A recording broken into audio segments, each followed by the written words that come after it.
A very good evening to all the delegates and participants of 1 week online international faculty development program on applications of power electronics in renewable energy sources and electric vehicles. We are on the second day of this faculty development program. We have one more eminent speaker and with a very interesting topic, which is on electric vehicle technology and unsolved challenges in automotive electrification. And the speaker of the day is Dr. Rani Fatima. Now I request my colleague, Mrs. K. Harita, to introduce the speaker of the day.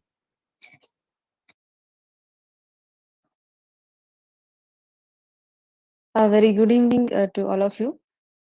So myself, K. Harita, Assistant Professor in EEE Department.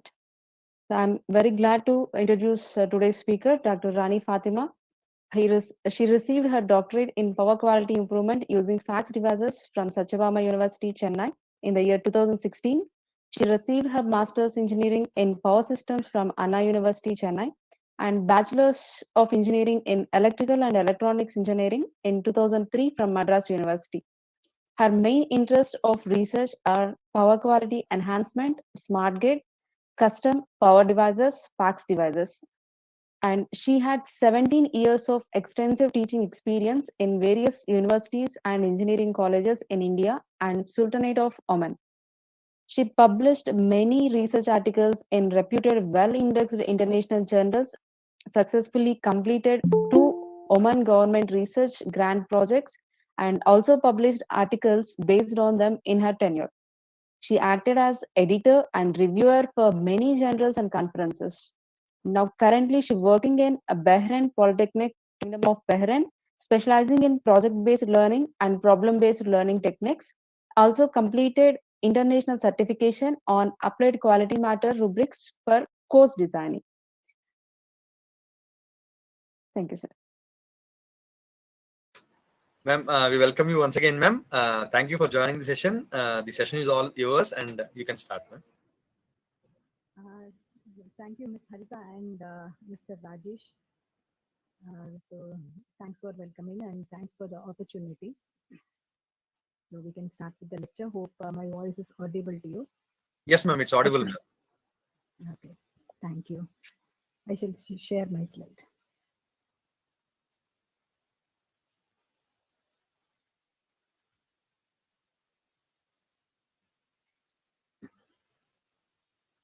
Are you able to see the PPT? No, ma'am, it's not visible.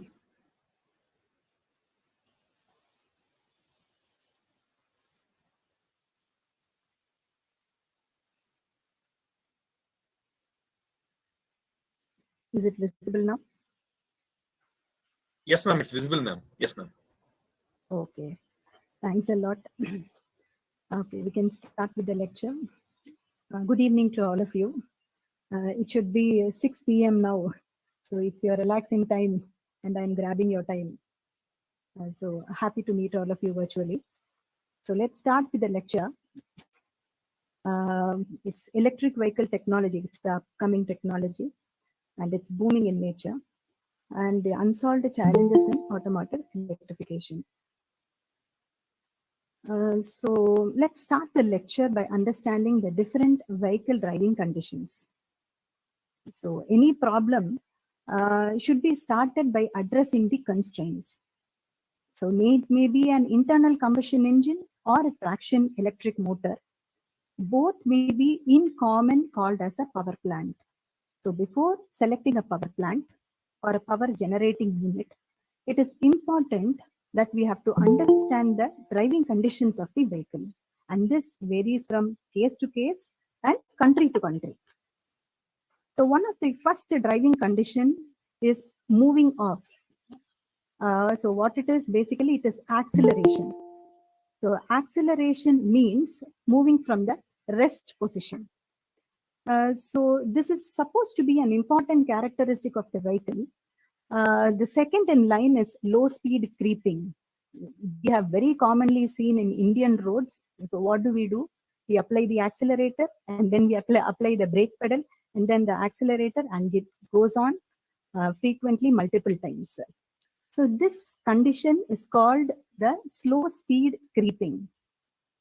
What are we exactly doing? Not allowing the power plant to reach the certain RPM what it is expected.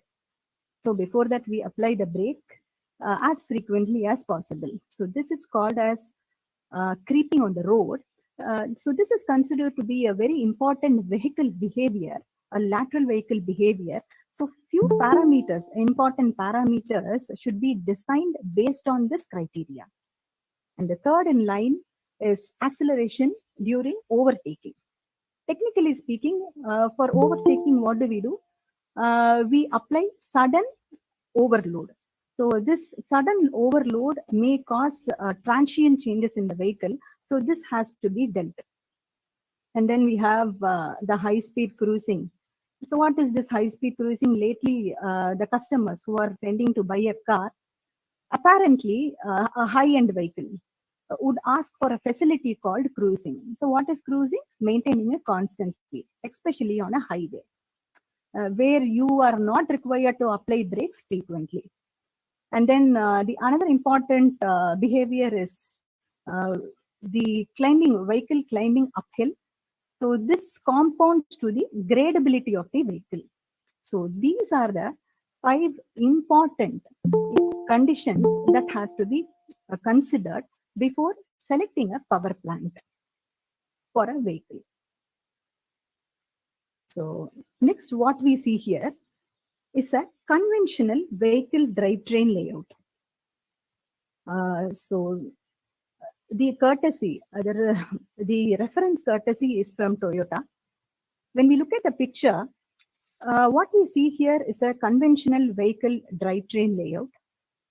It is basically a drivetrain which consists of the gearbox, the propeller shaft, the differential, the drive shaft, the wheels, and all these components put together makes the drivetrain. Now, when we add an engine or an electric motor, this becomes a powertrain. So we are making a transition from a vehicle drivetrain to a powertrain. So here what do we see is actually, so now we are entering into our segment, and vehicle layout. What is the predominant difference we find from the previous slide to this is that there are no lengthier and bigger components. In a conventional IC engine vehicle, we will have lengthier and bigger components. Here, we don't have lengthier or bigger components. It's very clearly evident. Rather, we have a small box which is called as a E-axle.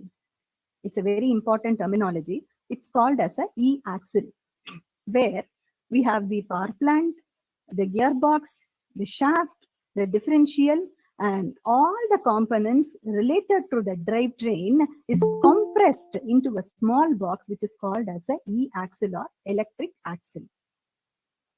Hence, what we infer is it occupies less space, and this makes an evident difference. So in a conventional powertrain, all these components are occupying more volume of space, where electric vehicle, they occupy less space. So this is meant to be an advantage. So the same power could be obtained with a lesser volume. If it is lesser volume, of course, economically also, it is advantageous. And then, as we are electrical based, definitely what we have to talk about is the torque characteristics, power characteristics, and so on. What we see here is the torque characteristics of an internal combustion engine. First, we need to understand an internal combustion engine to understand the electric vehicle in a better way. So earlier in this lecture, we have discussed the 5 vehicle behavior. Hope you would remember right from acceleration to cruising and much we have discussed. So all these could be correlated in this particular torque graph. If we focus in this graph, there are 4 main problems. 4 main problems encountered in an IC engine. The blue line represents the torque curve, and the green line represents the power curve.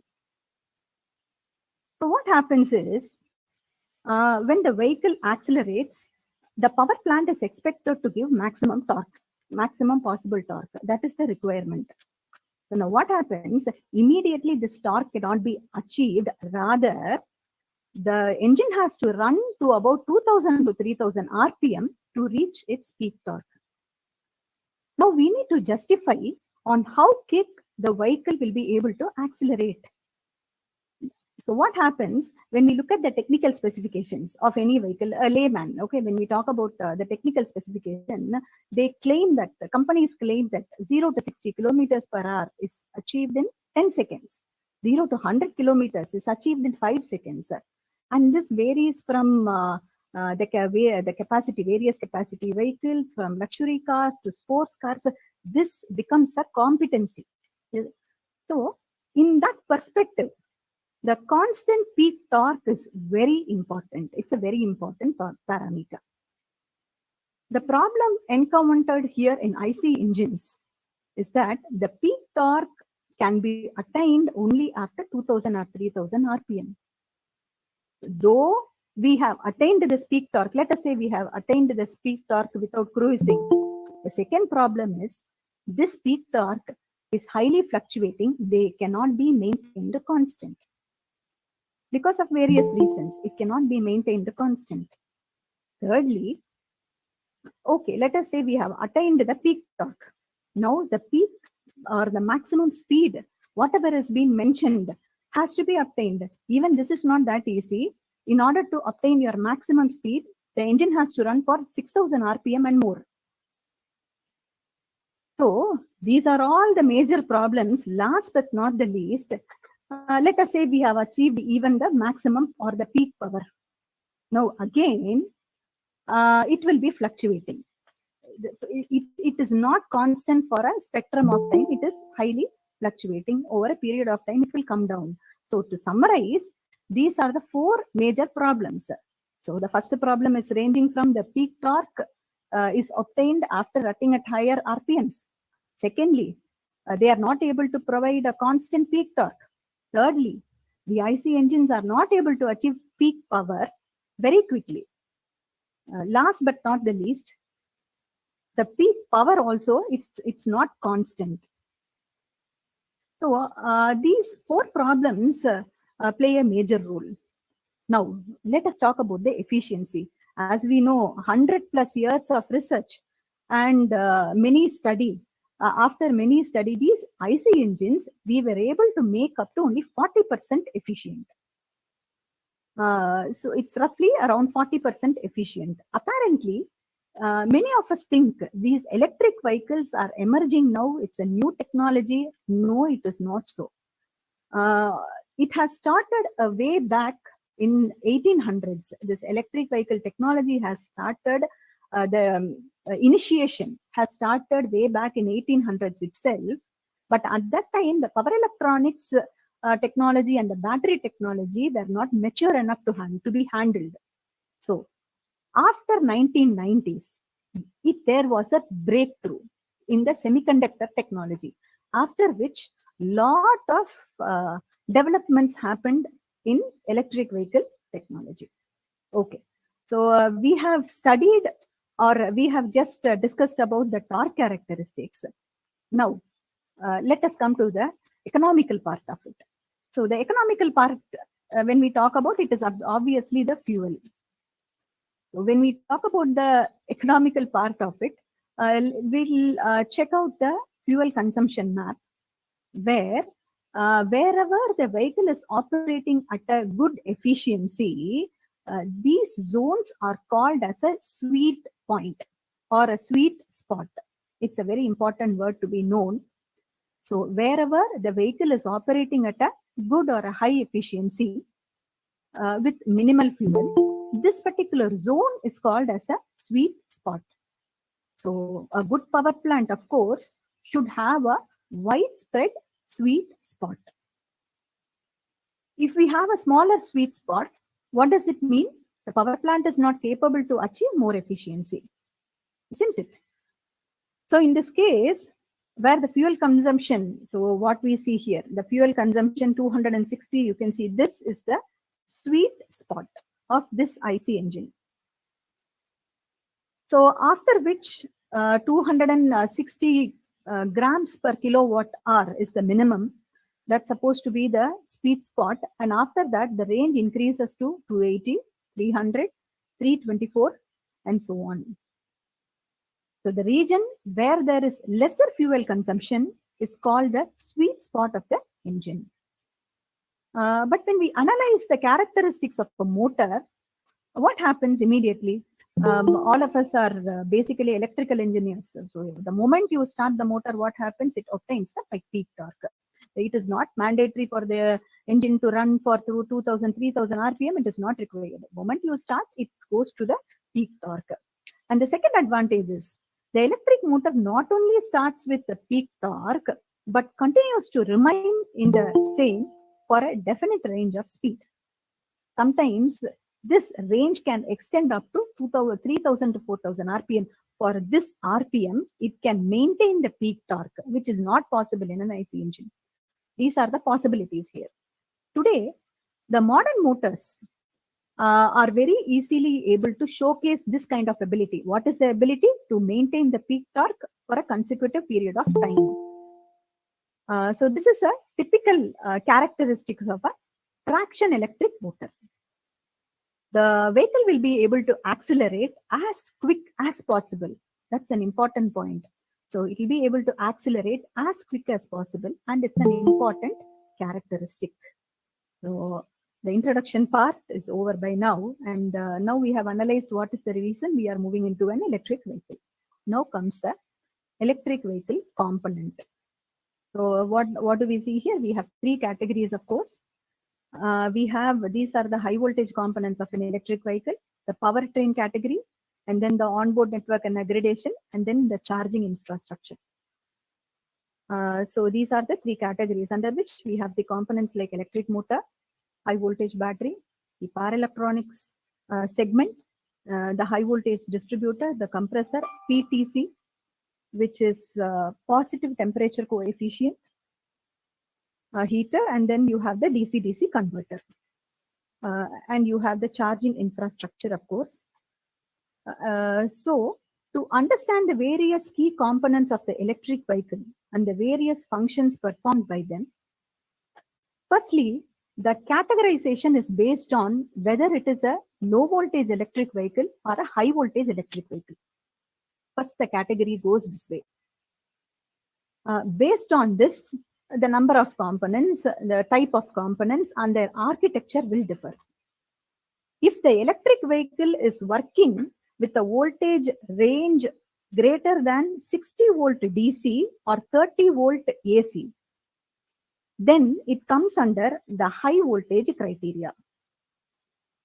Anything less than that becomes, or it comes under the low voltage electric vehicle criteria. So basically, all these components, whatever the majority of the electric vehicles that's been manufactured, comes under the high voltage classification. So this is a E-drive system architecture. It's otherwise called as a propulsion unit. So let's start with the E-axle. As I told you previously, we discussed about the E-axle, which consists of the drivetrain and the powertrain together. It has all the components starting from the motor till the axle. It is integrated into a single assembly. The major components of the E-axle are the traction electric motor, power electronics inverter, motor control, transmission gears, differential gears, and the motor which is used could be, there are various options. There could be an induction motor or a permanent magnet synchronous motor. Either it could be a brushless DC motor, a switched reluctance motor, or a synchronous reluctance motor. There are various options available. In addition to this, nowadays, special bearings are also implanted with the cooling jacket provision. So what's a cooling jacket? Of course, the temperature need to be maintained because heavy inrush of current will be there because the voltage will be very high and we have heavy inrush of current. Henceforth, a cooling jacket arrangement is provided. If it is a liquid cooled E-axle, it is much better. And definitely, if the temperature need to be maintained, by default, there should be a temperature sensor.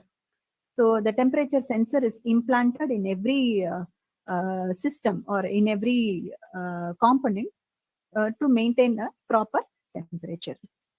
And there is one important sensor that is a position sensor, which is called as a resolver. Is also included. What it is going to do, this position sensor is going to measure the rotor position of the motor. So the name given to this position sensor is exclusively called as a resolver. So all these components together make up an E-axle of an electric vehicle. Now comes the control unit part. And this is taken from Toyota. So Toyota Prius is the brand which has been there. I mean, it's the e-vehicle type. So Toyota Prius, the motor usually used in e-vehicles, of course, it is a three-phase AC. Three-phase AC is the input that we have to give.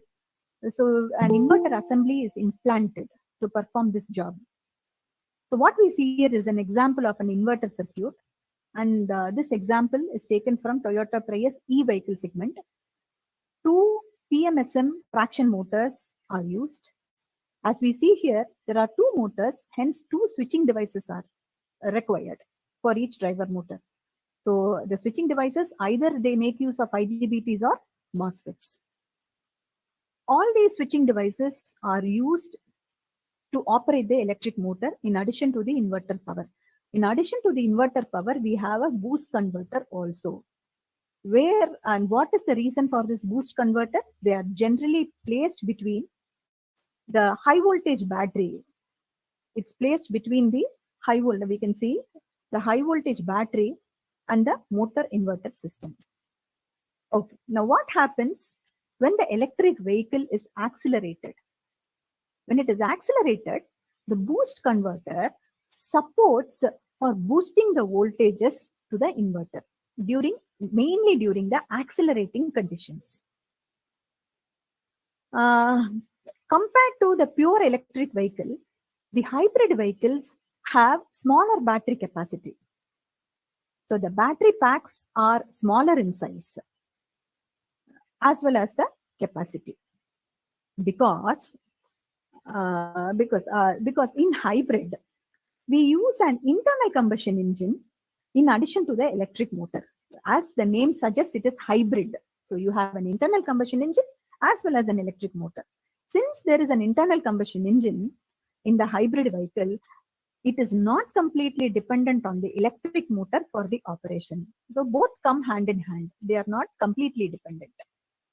The part of the propulsion will be carried out by the engine, and the part of the propulsion will be supported by electric motor. So the stress is distributed among either side. So the propulsion is done by engine as well as the electric motor.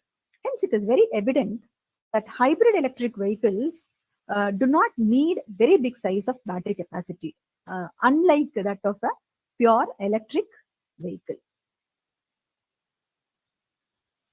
So let's throw some light. Let's throw some light on high voltage power control unit.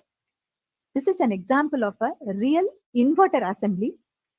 We can clearly identify the components like the smoothing capacitor, the reactor, the indicator, the control circuit board, the metal enclosures. The metal enclosures are mainly made up of special aluminum material because of its lightweight. In addition to this, the inverter systems are also fitted with current and temperature sensors. It's very evident. Why there is a current sensor? To measure or to maintain the current. Why we need a temperature sensor? Of course, to maintain the temperature, because we are making use of large batteries and we have switching devices. So definitely we need to maintain the temperature. Henceforth, we have temperature.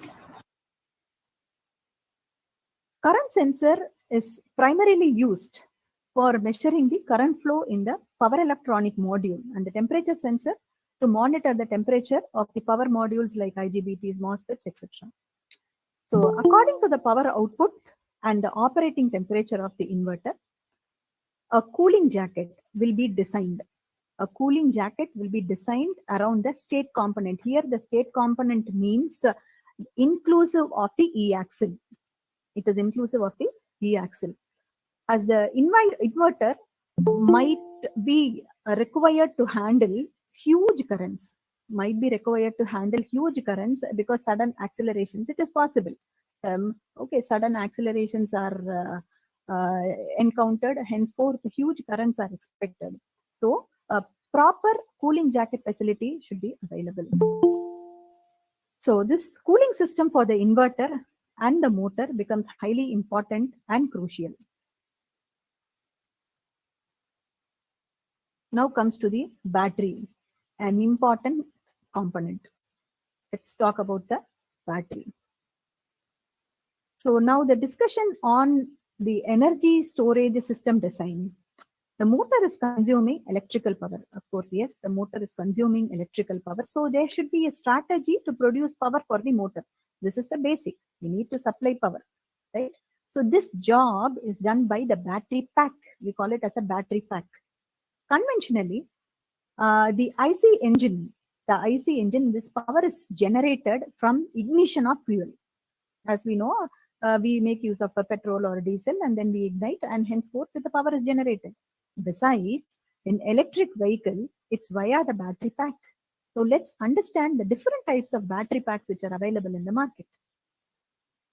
The most commercial battery pack is the lithium battery. Lithium battery is populated in the market. So we might be knowing that lithium batteries today are the ones which is used in our mobile phones too. And of course, in high-end electronic gadgets, lithium batteries are being used. So before we go into the e-vehicle category, what are the batteries which are being used in the regular or the conventional cars? What battery are we using? It is the lead-acid battery. So what is the purpose of this lead-acid battery? For powering the headlamp, tail lamp, and all the accessories, conductors, chargers, etc. We need this lead-acid battery. Now we may have a doubt. Why are we not using the extended version of the lead-acid battery for the cars? So why are we going for lithium batteries? Why are we not using lead-acid batteries? Though lead-acid batteries are high-powered, inexpensive, of course they are safe and reliable, but due to their short calendar life and poor temperature performance, cold temperature performance, so this is making them difficult to use in electric vehicles.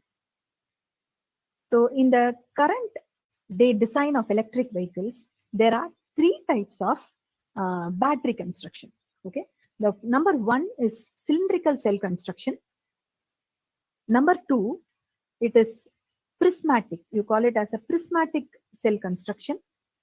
And then we have the pouch cell construction. So all of the three have their own pros and cons. There is advantages and disadvantages on all of them. And based on the application and requirement mandates, we are choosing the type of battery required. The e-vehicle manufacturing pioneer, when we talk about pioneers in electric vehicle manufacturing, what is the first name that enters into our mind? Of course, it's Tesla. Am I right? Yeah, it's Tesla. So Tesla has explicitly declared that they are using cylindrical cells.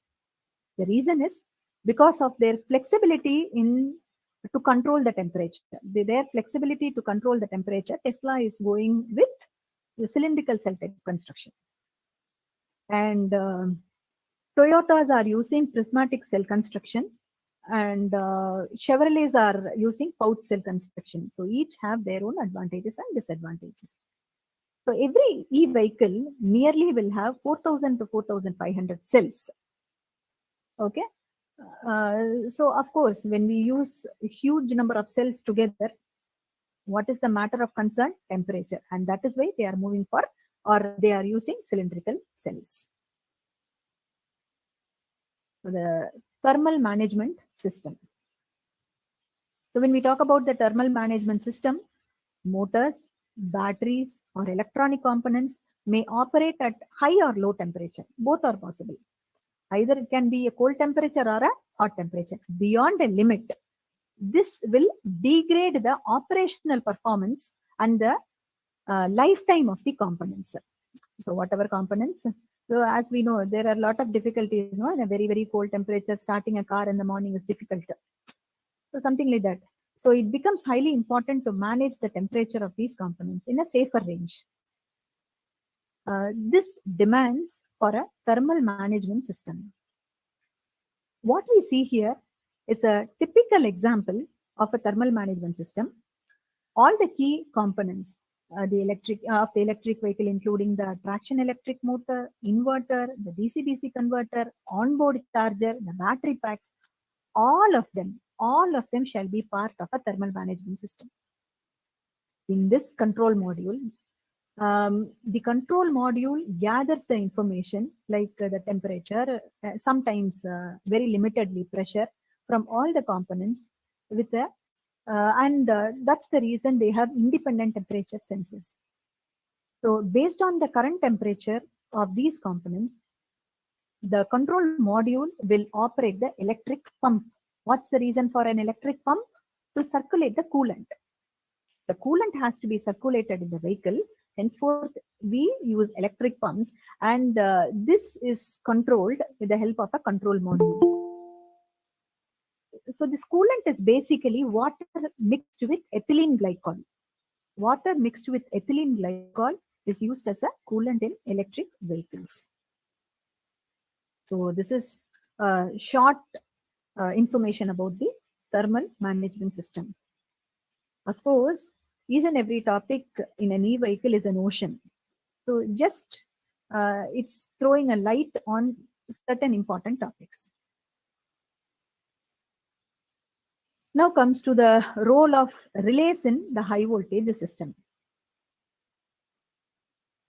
Relays are, of course, they are switches that open and close the circuit electromechanically or electronically, and these relays play a vital role in ensuring the safe connection and disconnection of the electric vehicle at any instant of time. At any instant of time, this relay should be able to work and it should be reliable. These relays are used in multiple locations for the multiple instances. First, let us talk about the main relay, the category of main relay, which is represented by green color. The main relays connects the high voltage battery of the electric vehicle with the high voltage inverter. Thus, they open and close the circuit whenever required by the electronic circuit unit. Now, we have two main relays. As it is shown, there are two main relays. One connecting the positive side of the high voltage battery with the inverter, and the other connects the negative side of the high voltage battery with the inverter. These relays open and close the circuit between the battery and the inverter at different instants of time. A notable difference is that when we see there is no grounding connection. It's an important point to be noted. There is no grounding connection. Generally, how grounding connection is given in conventional type is that the negative terminal will be connected to the chassis of the vehicle. That is what is done. So here, no grounding connection is being given. Why? Because it is a high voltage battery and we don't require a grounding connection. So no negative terminal will be connected to the chassis. As mentioned previously, we also have something called as a smoothing capacitor. There is something called as a smoothing capacitor, which is used in the high voltage electric vehicle. It is mounted, we can visually see here, it is mounted between the high voltage battery and the inverter unit. The main purpose of using this smoothing capacitor is for reducing the heavy inrush of current. It is going to prevent heavy inrush of current from damaging the circuitry. Since the battery packs are storing energy at a very high voltage, and when the inverter operates, huge inrush of current could travel across the circuit. So in order to avoid the damage of the key circuitry components, which is very expensive, and to reduce the power flow, we are making use of a smoothing capacitor. So of course, when it is a capacitor, it has to be charged and then only it could be discharged. So charging is necessary. So what are we going to do for this charging? For charging this smoothing capacitor, we need to have a pre-charge circuit, which is consisting of a pre-charge relay and a pre-charge resistor. So initially, when the vehicle is turned on, primarily the smoothing capacitor is charged with a limited current flow by closing the pre-charge relay and the negative main relay. So the pre-charge relays are mentioned in yellow. So this is about the relays and the associated components. Now comes the hybrid architecture. We need to throw some light on the hybrid architecture. Now, what happens is, this is one of the mobility electrification technology called hybrid powertrain technology. Currently, one of the best ways to meet the travel norms, is applying hybrid architecture in the vehicle. So what is meant by hybrid architecture? Both you will have. You will have an electric motor as well as you will have an IC engine. This is called as a hybrid architecture. So hybrid architecture is one of the booming business area now. It's growing immensely. Research is going on. Immense finance is being given. It's a growing business. So compared to pure electric vehicle, hybrid vehicles have a number of advantages. When we look at the hybrid powertrain, it is categorized as micro hybrids, mild hybrids to completely hybrid or fully hybrid. Micro hybrid and mild hybrid. Micro hybrid and mild hybrid are running with small traction motors. Especially micro hybrids are used only during the start and stop of a vehicle, start and stop of an acceleration, micro hybrid. Whereas mild hybrid have a small traction electric motor. It is slightly bigger than the micro type. And the next category we have series hybrid, parallel hybrid and power split hybrid. These are the three hybrid types which we have. Let's talk about the first one, which is the series hybrid type.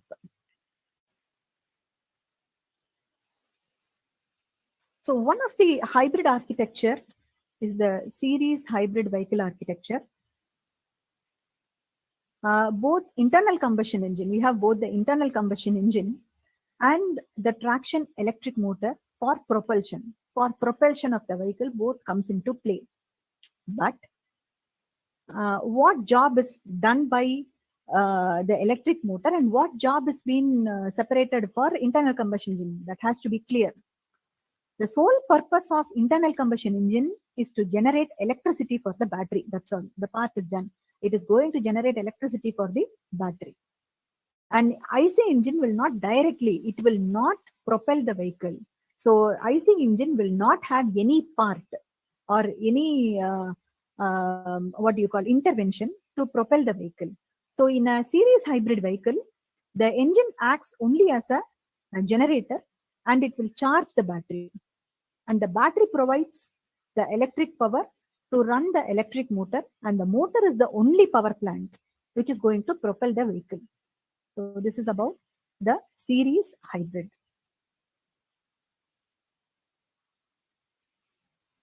So next comes the parallel hybrid.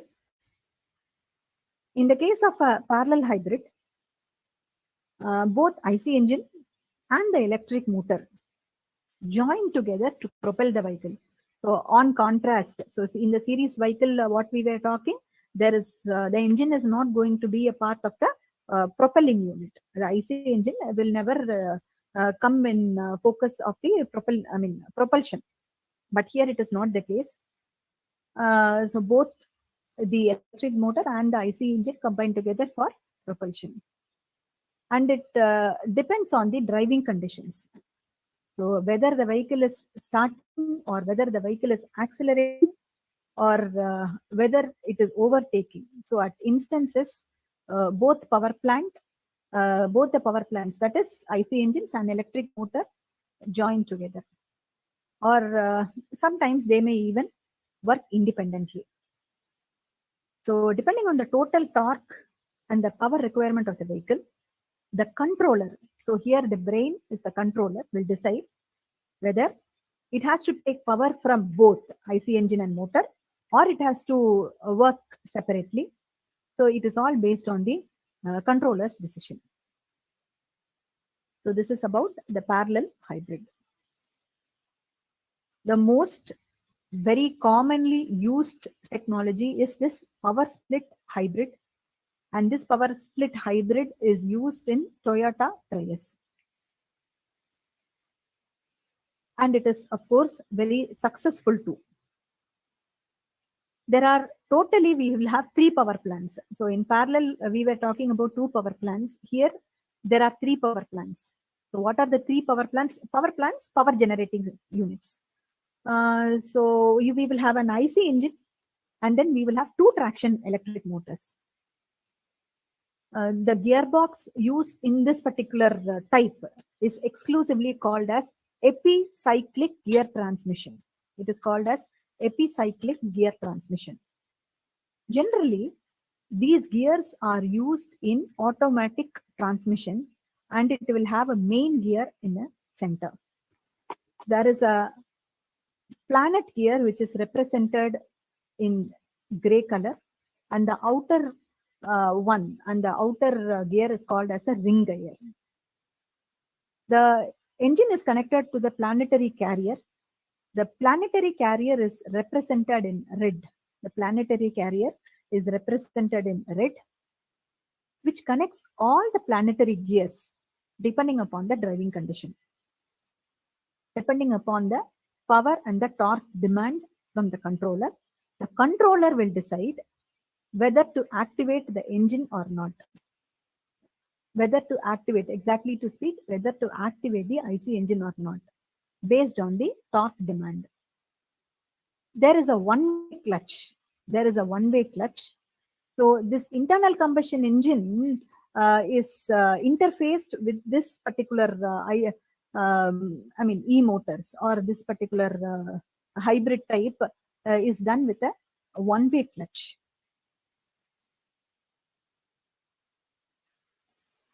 So next comes the field control type. So how does the electric motor control work? So the control strategy. Now we are going to talk about the control strategy. Field-oriented control has another name called vector control. It is otherwise called as a vector control. It is a control technique adopted by most of the electric vehicles companies today in market. The advantage here is that the field-oriented control can be used for both induction motor as well as the PMSM motor. So for the past 20 years, all of us could have heard about the General Motors. For the past 20 years, General Motors were using this control strategy. Right from their first vehicle, which is called as EV1, till today, they are using this strategy only. Though the computational abilities are improving a lot, but the control technology, they never changed. So what is the advantage of this field control, field-oriented control?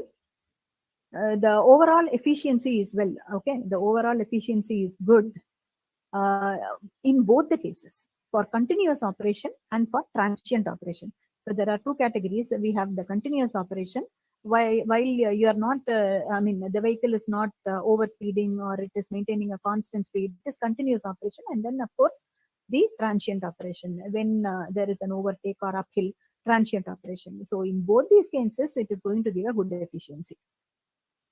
So in both the cases, So in both the cases of motor using this field of control, will be able to maintain a good motor operating efficiency.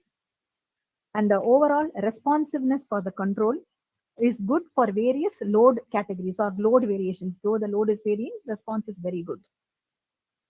Moreover, the key player or the key advantage is that this field-oriented control will make the DC motor to mimic, okay, it will mimic like a separately excited DC motor.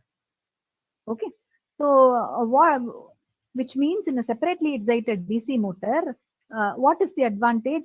The decoupling of the flux producing current and torque producing current. So this will be decoupled in a separately excited DC motor. Though it is not a separately excited DC motor, this particular control strategy will make it to mimic like a separately excited DC motor. There are a lot of control strategies, but due to time constraint and various other topics to be covered, I am just covering only the vector control type. Okay. So next comes a very interesting topic, which is the electric vehicle testing strategy or the testing certification.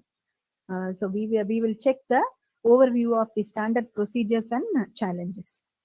When we talk about this testing, we need to know what is called as automotive homologation. There is something called as automotive homologation. So how electric vehicles are being tested and what are all the standards that are basically applicable for the electric vehicles? What is the significance of this topic? We need to know what is the significance of this topic. As a general public, everybody will have doubts on this. As a general public, everyone will have a lot of questions about the safety of the electric vehicle technology. Are the electric vehicles safer for usage? It is safe while charging. Is there any possibility for the passengers to get a shock? These are all of matters of concern, matters of safety concern. The key components like battery, motor, do they have any special requirements with respect to safety and performance? A lot of concerns. So to answer all these questions, it becomes important. It becomes very important to understand the various global standards and regulations, so which is basically applicable for electric and hybrid vehicles. Let us come back to homologation. Automotive homologation. It is the process of certifying a vehicle or a particular component, whether all the respective regulatory standards are achieved. If an automobile manufacturer need to manufacture and sell a vehicle model in market, so what is the mandate? If he wants to design an electric car for United States of America or India, what primarily he has to do? They have to first the company has to develop many prototypes. It's not one prototype. They have to develop many prototypes. And this prototype need to be brought to an authorized testing agency in the respective country. It has to be brought to the authorized testing. There are authorized testing agencies. For example, the testing agencies in India, there are various testing agencies in India, which is Automotive Research Association of India. We call it as ARAI, International Center for Automotive Technology, which is ICAT, Global Automotive Research Center, GRAC.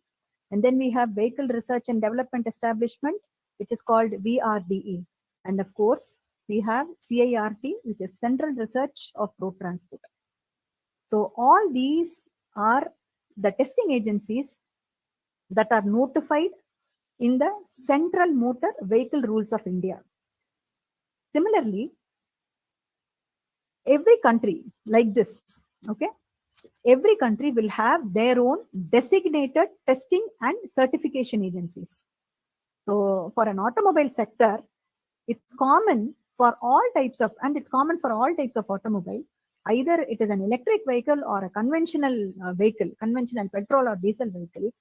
This homologation, automotive homologation is a very important process in the electric vehicle journey. It's a very important process. So it is basically the process of certifying.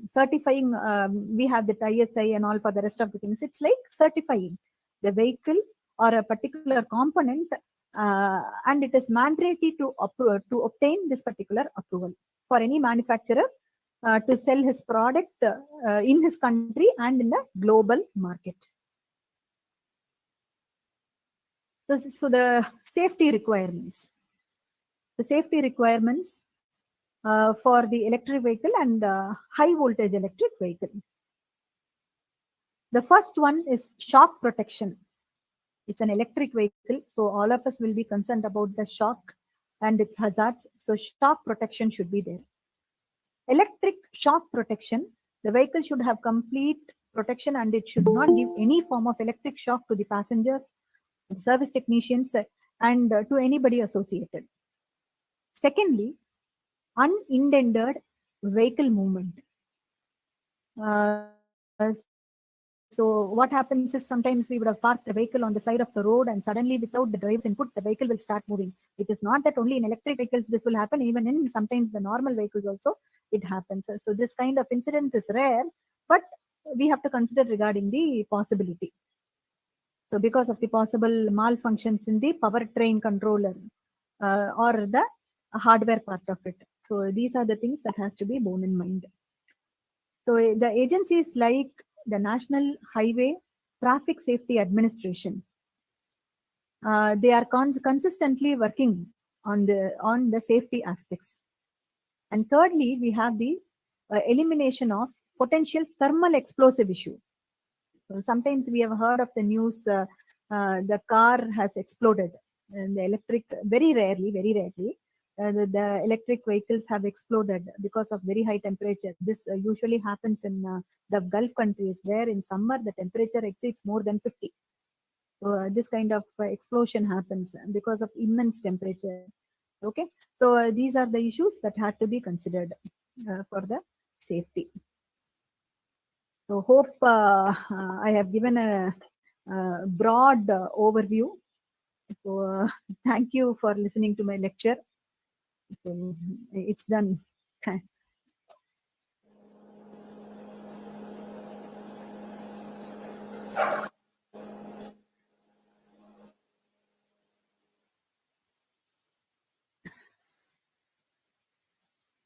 Excuse me, is anybody there? Yes, madam. Yes, ma'am. Yeah, it's done. Thanks for listening. Ma'am, thank you very much, ma'am. Most welcome. Yeah, 1 minute, ma'am. Now it's time for queries. If anyone have some queries, they can ask. Ma'am, I have one doubt, ma'am. You were explaining about resolver. Okay.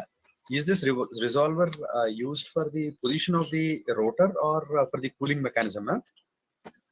Position of the rotor. Okay. Okay, ma'am. And in the other slide, you mentioned about two motors, ma'am. One is a motor and another is a generator. So both of them, are they used for the drivetrain, ma'am, or one is only used for generating power, ma'am? It's used for generating power. Okay. Okay. I mean, both are used. Okay, one is used for drivetrain, another one is used for generating power, electrical power. Yes, ma'am. Yeah. Okay. Okay. Thank you, ma'am. I request any other participants, if you have any queries, you can please unmute yourself and ask.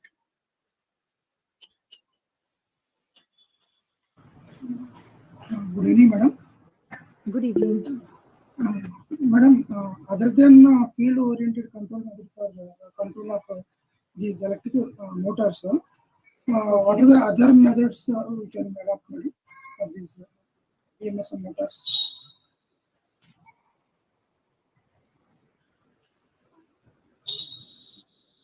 Pardon, I'm not able to hear you.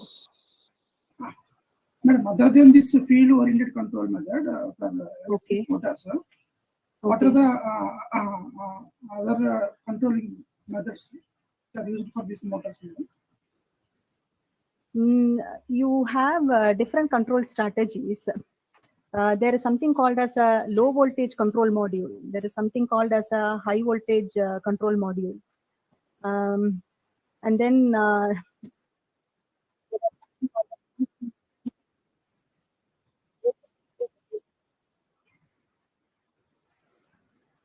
Ma'am, there is a control you- module which is called as PCM. Okay. Hello. Yeah. Hello. much, ma'am. Hello. Any other queries? Hello. Yes, ma'am. Ma'am, can EVs and gas-powered cars both will deliver the same amount of torque and power at the same time? Please come again, ma'am. EVs and gas-powered cars both will deliver same torque and power at the same time? No, no, no. It is not possible. Okay.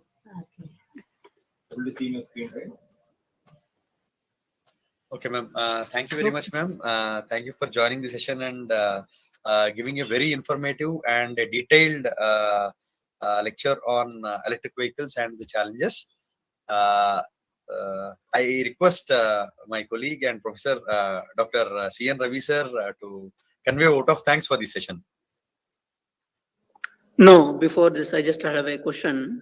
Let me ask. Yeah, okay. Yes, yes, okay. Okay, fine. Yeah, hi, ma'am. It was really, insightful session. As even I have worked with some electrical vehicle courses, and I did some electrical vehicle courses from IIT Madras, and I did my master's in there. And currently, my research is aligned to electrical vehicles and power electronic related IoT stuff. You were mentioning there particularly electrical vehicle and high electrical vehicle. Could you please come again here? I just wanted to understand what is your line exactly here. What is it? Please come again. Yeah, you were mentioning in some slide electrical vehicle and high electrical vehicle. High voltage electrical vehicle. It is electrical vehicle and high voltage electrical vehicle. It was high voltage electrical vehicle? Yes. Okay. Okay, fine. Then, thanks a lot. Thanks a lot for the No. opportunity. No, that's great. Actually, I was very happy to attending this session. You have provided a lot of information. As per my knowledge, you have provided a lot of information. Thanks, Mr. Tejavan. Thank you. Thank you. Hello. Thank you, sir. Thank you, participants. So it's my pleasure to give vote of thanks on this session, day 2 session. So first I will thank the today's speaker. She readily accepted our invitation to give time, because their timing is different. Indian time is different, madam, in the other country. So readily she accepted. So first, thank you, madam. Thank you for accepting our invitation. And Most welcome, sir. Actually, I want to mention Ravi, sir. Dr. Ravi was my mentor. So we were batchmates. So I was happy when he invited. thank you, madam. Thank you.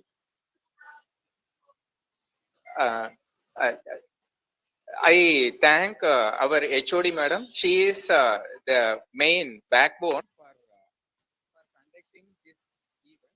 So without her support or initiate, this will not be happen. Sir, Ravi sir, sorry to disturb you, sir. Your voice is not audible, sir.